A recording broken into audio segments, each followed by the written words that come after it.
கோட்டு போட்டானா கோவணம் போட்டானா உனக்கு என்ன, உன் நிலைமை என்ன? இன்னைக்கு கோட்டு போடுறதுன்னு பிரச்சனை இல்லை, கோட்டை விடுதுதான் பிரச்சனைன்னு பேசினார் இவர் உதயநிதி ஸ்டாலின். எதுல கோட்டை விட்டான் சொல்லு? அந்த கூட்டத்திலாவது நீ இதுல கோட்டை விட்டேன்னு சொன்னியா? எதுல கோட்டை விட்டேன்னு ஒன்னு சொல்ல உன்னால முடியுமா? இன்னைக்கு பத்திரப்பதிவு துறையில வீட்டில் இருந்துட்டே பத்திரப்பதிவு பண்ணலாம்னு சொல்லி இணையதளத்திலே பத்திரப்பதிவு பண்ணலாம்னு அறிவிச்சிருக்கோம். கேட்டீங்களா? இதை மாதிரி வண்டல் மண்ண விருப்பம் உள்ளவர்கள் வேண்டிய அளவுக்கு எடுத்து செல்லலாம்னு அறிவிச்சிருக்கோம்.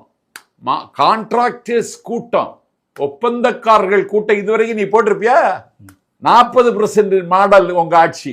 ஒப்பந்தக்காரர்கள் கூட்டத்தை கூட்டி எங்கள் பொதுப்பணித்துறை அமைச்சர் ஆதவ் அர்ஜுனா சொல்லுகிறார், கமிஷனுக்கு வேலை இல்லை, வேலை தரமாக இருக்க வேண்டும். ஒன்றிய சாலை போக்குவரத்து நிதின் கட்கரி என்னிடத்தில் பேசினார். 10 வழியில் 10-way கரப்ஷன், 10 வழியில் ஊழல் நடைபெறுகிறது உங்கள் தமிழ்நாட்டில். இதை மட்டும் தடுத்து நிறுத்துங்கள்.